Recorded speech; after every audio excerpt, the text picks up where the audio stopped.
Boa noite, pessoal. Eu me chamo Gustavo, faço parte do canal Pingou Dividendos e hoje eu vim fazer uma introdução para quem não conhece e um esclarecimento para quem conhece, mas não entende tanto sobre a Bolsa de Valores e por que que ela é uma ótima opção para servir como seu caminho mais seguro para a aposentadoria. Só que antes disso, eu quero te dar uma preocupação. Eu vou tentar te motivar do porquê você deve estudar sobre a Bolsa de Valores. Vamos lá. Você já se preocupou? Eu não sei qual a sua idade, eu tenho 24 anos. Não sei se você tem 15, 20, 30, 40, 50. Mas se você não se aposentou ainda, você já parou para pensar sobre o INSS? Pensar o quê, Gustavo? Pensar como ele funciona, pensar se na sua vez, quando você chegar lá, quando eu chegar lá, será que ele ainda vai ser da maneira que a gente conhece ele hoje? Ou ele, será que ele ainda vai estar lá? Pô, Gustavo, tá meio radical essa tua ideia. Como assim ainda vai estar lá?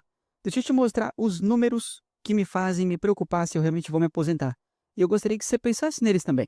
Presta atenção no seguinte: temos uma pesquisa feita pelo IPEA, que é o Instituto de Pesquisa Econômica Aplicada, num site bastante confiável.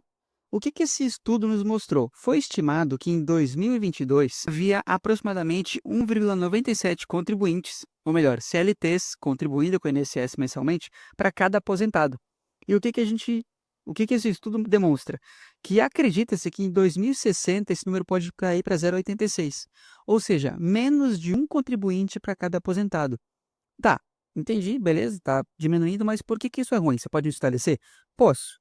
Você sabe como é que funciona o INSS? Ele é um sistema de repartição. Deus me livre falar que é uma pirâmide, mas é um sistema de repartição. Como assim?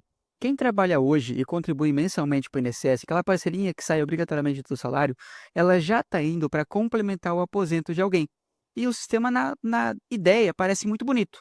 Que quando chega, você vai contribuindo agora, vai trabalhando durante 35 anos. Só que quando chegar a sua vez, você torce para que quem esteja trabalhando também, tem bastante gente trabalhando, para contribuir para o seu aposento. E assim você vai ter uma terceira idade maravilhosa, vai poder descansar, vai poder usufruir do seu aposento. Só que, deixa eu te mostrar um problema. Por que que isso aqui é um problema? De acordo com essa pesquisa sobre a taxa de fecundidade no Brasil, a gente tem a seguinte urgência.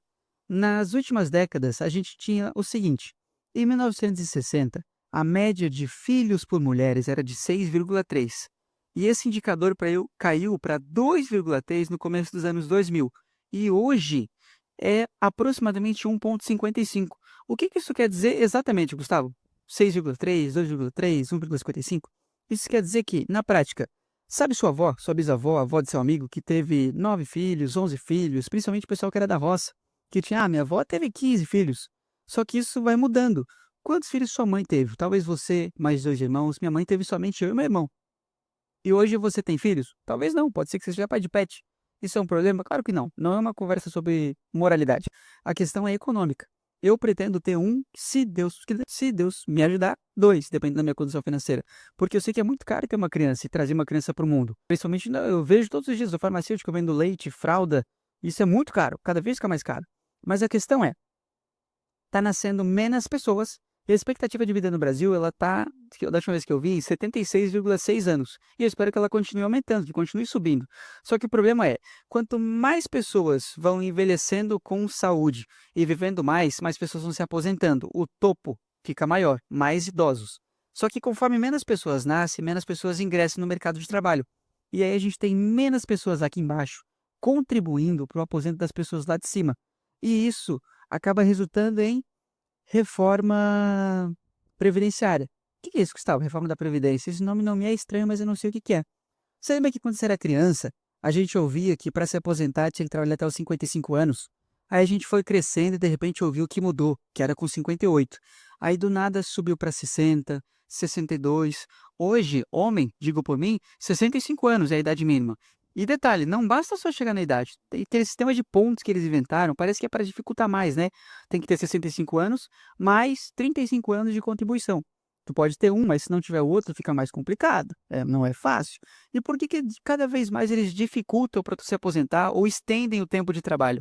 Porque como tem menos gente na base contribuindo, eles precisam que você trabalhe mais para sustentar a galera que já está aposentada, porque não tem mais gente entrando. E esse sistema ele é muito complicado, ele está decaindo. Ele está decaindo. E é por isso que a gente tem que se preocupar. Tipo assim, se até agora você nunca pensou no seu futuro, é um ponto a se considerar. Mas eu não vim te dar só uma notícia ruim, vou te dar uma notícia boa. É justamente por conta disso que investimento não é luxo, investimento é uma necessidade, é uma questão de autopreservação. E esse é o foco desse canal. Esse canal eu digo o seguinte: aqui não sou só eu, tem mais gente que vai se apresentar e vai ensinar vocês. Qual que é o foco? Cada um vai falar um pouco sobre a área que sente que domina. O meu foco para passar para vocês é ensinamento sobre fundos imobiliários e às vezes um pouquinho de opções. Nada de estratégias mirabolantes, nada muito complicado para fazer proteção, trava, destrava. O foco é ganhar dinheiro com segurança e com risco controlado, certo? Bom, deixa eu te explicar primeiramente como é que funciona a bolsa de valores. Bom, eu vou te dar uma explicação mais simples, mas que dá para entender muito bem. A bolsa, de maneira mais grosseira, ela é composta por apenas três pilares. Quais são esses três pilares, Gustavo? Ações, fundos imobiliários, mais conhecidos como os FII, FII, e títulos. Basicamente é isso. Vou te explicar um por um, para você poder entender. Vou precisar agora que você me dê bastante do seu foco. Vamos lá. Na parte de ações, o que que é uma ação, Gustavo? A ação, ela é um pedacinho de uma empresa. Pensa o seguinte, quando uma empresa ela tem a necessidade de crescer, de expandir, de melhorar, ela pode fazer dois caminhos. Ela pode pegar dinheiro emprestado, a gente vai chegar nessa parte daqui a pouquinho, ou ela pode vender um pedaço de si mesma. Como assim um pedaço de si mesma?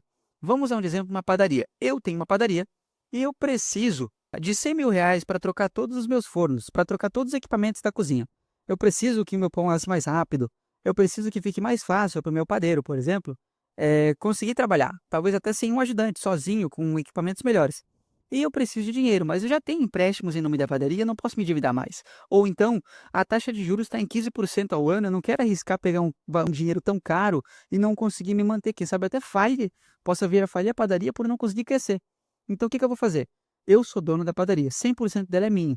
Eu vou pegar 10% da padaria, vou dividir em 10.000 pedacinhos de R$ 10 cada um e eu vou jogar na bolsa de valores. Vou fazer um IPO, que é quando a empresa ela abre, ela entra na bolsa de valores. Eu vou vender esses papelzinhos. Conseguindo vender esses papelzinhos, vai ter pessoas que vai comprar uma ação é papelzinho, uma ação, outra pessoa vai comprar 100 ações, outro vai confiar no meu plano de negócio, na minha ideia, e vai comprar 1.000 ações, 5.000, por aí vai. Até que eu vou conseguir vender os 10.000 papelzinhos por R$ 10. E assim eu vou levantar R$ 100.000, que é o que eu precisava originalmente. Vou conseguir trocar os meus fornos, talvez dar um treinamento a mais pro meu padeiro, talvez mudar a fachada da padaria, mas eu tenho R$ 100.000 para usar no meu negócio. Só que o que mais eu tenho? Sócios. Bom, qual que é a vantagem de comprar uma ação? Por que eu vou comprar uma ação, Gustavo? Quando você compra uma ação, você se torna legalmente sócio daquele negócio, daquela empresa.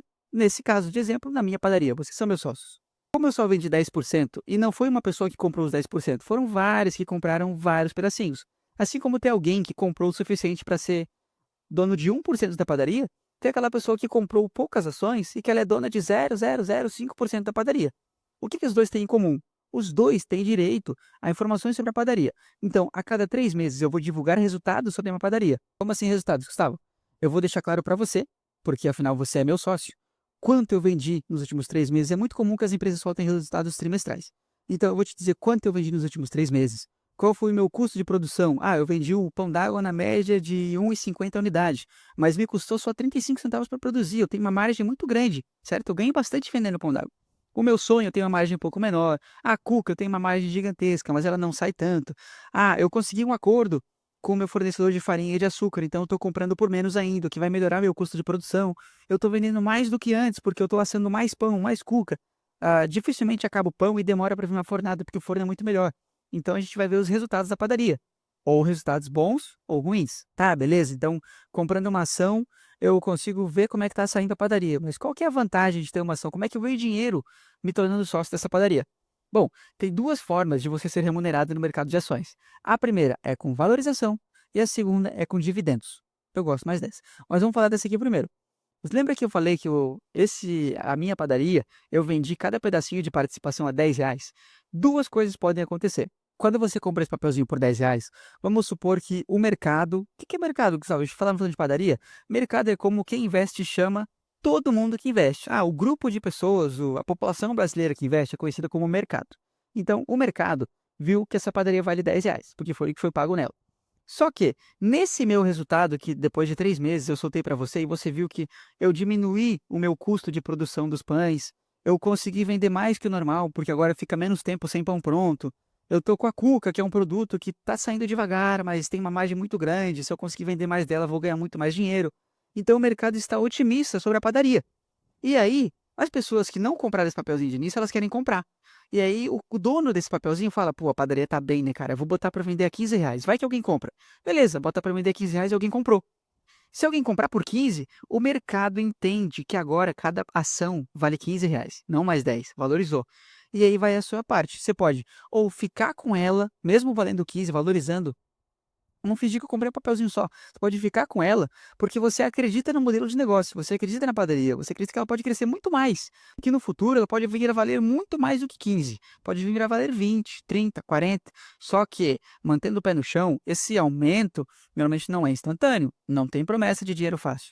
É questão de 1 ano, 2 anos, 3 anos. Às vezes pode acontecer de o mercado se emocionar, ter uma expectativa muito alta e a padaria de 10 vai para 20. Pode acontecer. Beleza, assim é a valorização. Quando você tem o papelzinho, ele é seu, mas para você realmente ter esse ganho, você precisaria vender, porque você comprou por 10, ele está valendo 20, mas você não vendeu. Agora, quando você vende por 20, vamos botar esse de exemplo, você recebe esse 20, show, o seu 10 mais 100% de lucro. Maravilha, valorização é show.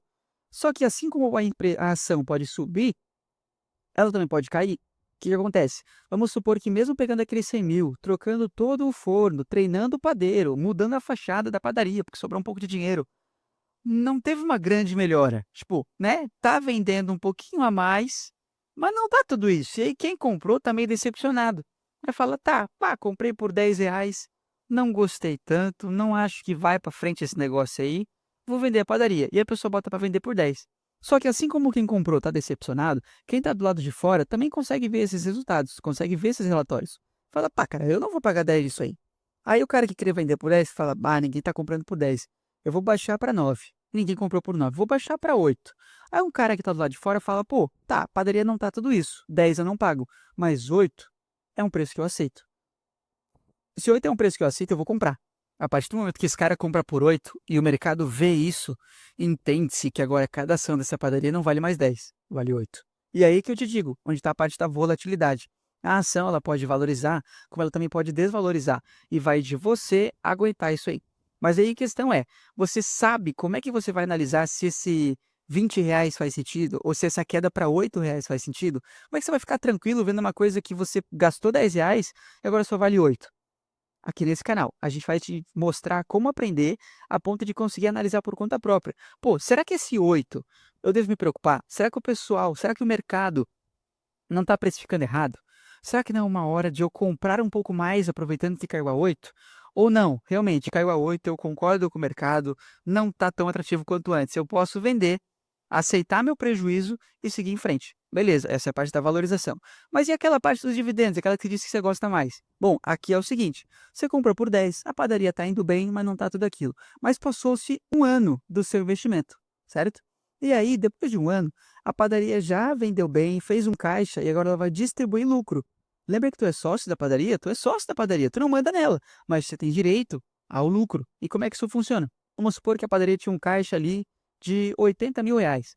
Como eu sou o dono da padaria e eu só vendi 10% para os meus sócios, 90% é meu. Então, desse 80.000, 72.000 é bolsa. Eu vou liberar 100% do caixa, 100% de payout, que é o quê? É quanto a empresa vai distribuir. E para vocês sobrou 10%, sobrou 8.000. Só que lembra que tínhamos 10.000 papezinhos? E você comprou só um. Você, dizendo, comprou só uma ação. Então, esse R$ 8.000 dividido para 10.000 ações, cada ação vai ganhar 80 centavos. 80 centavos sobre o seu investimento equivale a 8% ao ano, o que é bastante no mundo de ações. Tem empresas, claro, que pagam muito mais, só que existe risco. E tem as que pagam muito menos. Mas 8% é um número muito show. Então você vai ter a sua ação, ou seja, você pagou R$ 10. Você ainda tem a sua ação, mas a empresa que você comprou, a qual você é sócio, está te pagando. Porque você é sócio dela, você tem direito aos lucros. Isso é muito show. É outra forma de ser remunerado. Aí a questão é, Gustavo, mas é só 80 centavos. Mas porque você tem uma ação só. Agora que você recebeu 80, por exemplo, ou em outro momento, você pode inteirar 9,20 do seu bolso e comprar mais um. Porque assim como tem pessoas como você, como eu, que prefiro comprar e segurar a empresa, carregar para o longo prazo, porque eu quero me aposentar, tem pessoas que ficam comprando e vendendo, que se chama trade. Não é o objetivo do canal te ensinar sobre isso, que é comprar de manhã por R$ 10 e torcer, porque é uma aposta, para que a ação esteja 10h20 de tarde e aí você vende. Com uma ação, tu ganha 20 centavos, mas tem gente que faz isso com milhares. E aí pode ganhar R$ 20, R$ 200, R$ 2.000. Mas é uma aposta, porque assim como você pode comprá-la de manhã a 10, O dia pode finalizar, ela pode estar 8, pode estar 9,50, porque isso é volatilidade. O que que acontece? No curto prazo, a ação ela valoriza e desvaloriza por expectativa, conforme ela vai se sair bem ou mal. Mas no longo prazo, a gente tem o resultado. Ela pode cair e subir, cair e subir, cair e subir, mas é uma linha constante de crescimento quando a empresa tem um bom resultado. Deixa eu te mostrar um exemplo. Eu tenho aqui, não é recomendação de investimento, a Petrobras, que na época, deixa eu ver se foi em 2016, eu não me lembro direito. Vamos botar aqui, acho que foi mais longe. Em 2016. Pô, ela já chegou a valer antes disso, lá em 2007, 2008, 20, 40, 30 e poucos, mas percebe a volatilidade? Só que na época de 2016 ela caiu para R$ 4. R$ 4. Sinceramente, peço desculpas, mas eu não me lembro o motivo disso. Acredito que foi alguma polêmica no governo Dilma, ou talvez o valor do petróleo pode ter caído. Mas a questão é, por se mostrar uma empresa boa, não boa para tu comprar por diquinha, mas para tu estudar. Por se mostrar uma empresa boa e resiliente, pode ver, ó, ela sobe, desce, sobe, desce, sobe, desce, sobe, desce, sobe, tombou na época da pandemia. Mas ela sobe, desce, só que ela se prova uma boa empresa. E no longo prazo ela valoriza. Presta atenção, quem comprou aqui porque viu alguma oportunidade, de lá para cá, mesmo subindo e descendo várias vezes, teve uma valorização de cota de 700%. Ou seja, o que você comprou naquela época multiplicou por 7 vezes, além dos dividendos que ela te pagou. Então, ela não só valorizou, como tirou um pouco de dinheiro do caixa dela e deu para você. Essa é a melhor parte do ganho nas ações, certo? Mas agora não vou me aprofundar muito, porque ações não é meu foco. A gente está no papo dos 3 pilares, lembra? E aí, vamos lá. Vamos focar de volta. Depois desse pilar aqui das ações, a gente tem o pilar dos fundos imobiliários. O que que é um fundo imobiliário, Gustavo? Imagine o seguinte, você já pensou em ter um shopping, em ter um galpão logístico, em ter um hospital, uma escola, um prédio de escritórios, ou então até uma sala comercial? Eu já pensei, só que é muito caro, é muito complicado. Não tenho uma grande herança, não tenho um grande capital para ir lá e construir o meu e botar para alugar. Mas os fundos imobiliários facilitam muito o acesso a um imóvel, porque você consegue comprar um pedacinho dele. Não precisa comprar um imóvel inteiro. Você pode ter uma parte, uma fração, um 0,00002% de propriedade sobre esse imóvel. Se nas ações a gente vira sócio de uma empresa, nos fundos imobiliários a gente vira sócio de um imóvel ou vários imóveis. O mais comum é que sejam vários imóveis. E o que que dá para fazer? Os imóveis eles já existem, já estão prontos, e todo mês, não é trimestral igual às ações, eles soltam relatórios, porque afinal os imóveis eles ganham dinheiro através do aluguel. Aí, se você compra um fundo imobiliário hoje, no mês seguinte você já recebe aluguel. Só que é a sua função saber quais são os bons e quais são os ruins, porque assim como pode ter um prédio de 5 andares que está com a pintura acabada, meio rachada, tem um vidro quebrado naquele cantinho, não está valendo tanto, pode ter um prédio lá na frente que ele tem 8 andares, é todo espelhado, semanalmente vai uma equipe de limpeza manter ele bem bonitão, a fachada é incrível. Então a gente tem que saber analisar qual é um bom fundo imobiliário e qual é um mau fundo imobiliário. Só que o foco é, o fundo imobiliário você compra ele com foco em renda. A ação geralmente é valorização, mas também pode ter renda. Então cada um deles tem o seu propósito. Só que a parte do fundo imobiliário, a parte mais legal, é o seguinte: o fundo ele é como se fosse um pacotinho de imóveis, certo? E aí quando você compra ele, já tem lá dentro uma equipe profissional e tem um cara chamado gestor. Ele é quem toma conta de tudo. Se o fundo fica, se o dono, o cara que alugava imóvel, sai do imóvel, é o gestor quem corre atrás de alugar ele de volta. Se eu passo o ano e tem ali a atualização da inflação, tem que atualizar o imóvel. É o gestor quem negocia e aumenta o imóvel. Ou seja, tanto as ações quanto os fundos imobiliários, eles repassam para você a inflação.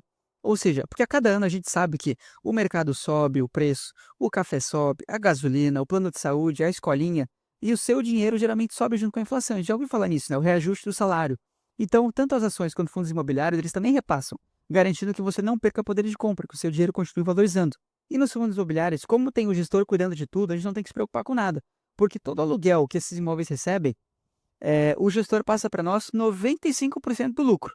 Os outros 5% ele usa para ele como taxa de administração, porque afinal ele merece um salário, né? Ele cuida de tudo, só tem que comprar e receber. É mole, é mole.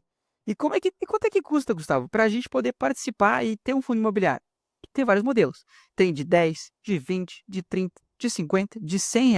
Só que cabe a você saber qual escolher e qual vale a pena confiar o seu dinheiro. Porque a gente trabalha o mês inteiro e separa uma parte do nosso salário para investir, seja em ações ou fundos imobiliários, a gente não vai botar o dinheiro em qualquer coisa. A gente tem que saber o que a gente está escolhendo. Mas como é que eu vou saber qual fundo é bom, sabe? Seguindo o canal. Aqui você vai aprender bastante sobre isso. Mês a mês a gente vai trazer análise de fundos, lendo o relatório juntos e aprendendo a avaliar esses fundos. Beleza, já pegamos 2 pilares. Falta o terceiro, que você falou um tal de título, né? O título nada mais é do que renda fixa. Renda fixa é o seguinte: se nas ações nós viramos sócios de empresas, nos fundos imobiliários nós viramos sócios de imóveis, nos títulos nós viramos sócios de quem? De ninguém. Aqui a gente empresta dinheiro. Como assim empresta dinheiro? Tipo agiotagem? Não, é 100% legal. Como é que funciona? Nos títulos de renda fixa, a gente vai emprestar dinheiro e a outra parte vai prometer que vai nos devolver o nosso dinheiro com lucro. Peraí, você falou prometer? Prometer. Como assim prometer, Gustavo? Isso parece meio arriscado. Então, mesmo sendo renda fixa, parecendo ser segura, a gente tem que saber muito bem para quem a gente empresta. E para quem que a gente pode emprestar? Para outras pessoas, assim? Não. Tem 3 entidades que a gente pode emprestar o nosso dinheiro. A primeira, e a mais confiável, é o governo, através de títulos do Tesouro Direto. Quais são os títulos? Tem Tesouro Selic, Tesouro IPCA, Tesouro Renda Mais, Tesouro Educa Mais, e cada um tem a sua função. Vai ter vídeo no canal ensinando sobre cada um deles. Beleza. Só que além do governo, também a gente pode emprestar dinheiro para bancos e a gente pode emprestar dinheiro para empresas. Lembra que eu falei da padaria? Se ela não quisesse criar ações, ela poderia pegar dinheiro emprestado. Mas vamos começar por aqui. Na parte do governo, a gente tem, vamos dizer assim, uma segurança soberana, porque emprestando dinheiro para o governo, se o governo não conseguir te pagar por qualquer motivo que seja, o governo tem a impressora de dinheiro. Ele pode ir lá, imprimir mais dinheiro e te pagar. Simples assim. Porque antes de se preocupar em emprestar para uma empresa ou para um banco, se o país falir, o negócio quebrou-se, mas o país é resiliente. Claro que emprestando dinheiro ele gera mais inflação, isso não é bom. Mas a questão é, ele vai te pagar. Ele vai te pagar, ele pode? Não tem como não te pagar. Não tem calote. Beleza, só que a questão é, como ele passa essa maior segurança, a taxa de retorno é menor. E como a gente quer construir patrimônio, porque afinal só trabalhar, trabalhar, trabalhar não dá certo. Então a gente usa a bolsa para escalar o nosso patrimônio. E renda fixa, ela tem uma função específica. O foco dela é mais para reserva de emergência ou objetivo de curto prazo. Então não dá para confiar que só com a renda fixa, sem considerar fundos imobiliários e ações, a gente vai conseguir crescer bem o nosso patrimônio. Mas ele tem a sua função. Tá, Gustavo, beleza, eu entendi que dá para emprestar dinheiro para o governo. Mas e sobre a parte de banco, empresa? Como assim eu vou emprestar dinheiro para banco? O banco tem tanto dinheiro. Só que sabe aquela sua caixinha do Nubank que você deixa às vezes um trocado que sobra, ou que você guarda suas economias que fica rendendo dinheiro? Ali você está emprestando dinheiro para o banco. Porque com o dinheiro que você deposita ali, vamos supor, ele te paga atualmente com a Selic, vamos supor que seja 100% da CDI, 15% ao ano. Só que ele pega esse dinheiro que você deixou ali, confiando nele, ele empresta para o fulano, para o Joãozinho, para a Mariazinha. E ele não cobra 15% ao ano, ele cobra 20, 25, 30. E conforme o fulaninho vai pagando ele vai te reembolsando com juros. É por isso que você deixa o dinheiro parado ali, e se for liquidez diária, amanhã tem mais 10 centavos, mais 20 centavos, mais 50 centavos. Você vai recebendo por emprestar dinheiro para o banco. E aí que entra a parte de saber quem escolher. Porque ultimamente a gente teve uma polêmica bem recente agora, de 2 bancos faliram. E mesmo sendo renda fixa, sendo seguro, a gente tem que saber aonde colocar o nosso dinheiro suado que veio do trabalho. Beleza. Agora falando sobre a parte de empresas. Emprestar dinheiro para empresas, como assim, Gustavo? A empresa ela pode pode pegar dinheiro de 2 formas. Ou ela pode pegar com o próprio banco, só que lembra que o banco pode querer cobrar uma taxa mais alta? 18%, 19%, 20%. Se for uma boa empresa, uma empresa forte, grande, resiliente, pode ser que ele ofereça taxas menores, tipo 11%, porque ele acredita que ela pode pagar. Só que se a empresa é grande e resiliente, ela pode pensar, será que eu vou pegar dinheiro emprestado com o banco? Ou eu vou emitir uma debenture, que é o nome da forma que ela pede dinheiro emprestado, para pessoas. Se o banco está disposto a me emprestar por 11 e eu sou uma empresa forte, uma empresa resiliente, as pessoas me conhecem e confiam em mim, eu vou tentar emitir uma debênture pagando 9% ao invés de 11%. E aí, se as pessoas confiam nessa empresa, as pessoas investem. Porque lembra que eu falei que 8% ao ano é um bom investimento? 9%, falando de uma empresa boa, é um ótimo investimento também. Só que renda fixa não ajuda tanto assim na questão de ganho de capital, mas ele é seguro e mantém seu poder de compra. Então, o que acontece? Basicamente, essas são as 3 formas de se investir na bolsa de valores. E você pode aprender muito sobre isso acompanhando o canal. Eu peço que, de verdade, se você gostou desse conteúdo, se você acredita que pode aprender mais, se esse é uma coisa que te interessa, se o INSS te preocupou, por favor, deixa um like. Só que eu estou te pedindo, um like. Se surgir dúvidas, deixa um comentário e marca para se inscrever. Só vou pedir 3 coisas também, para não pedir coisa demais. Mas se inscreve também, os próximos vídeos vão te ensinar bastante o conteúdo. Eu espero que você tenha gostado. Fiquem com Deus. Ótima noite.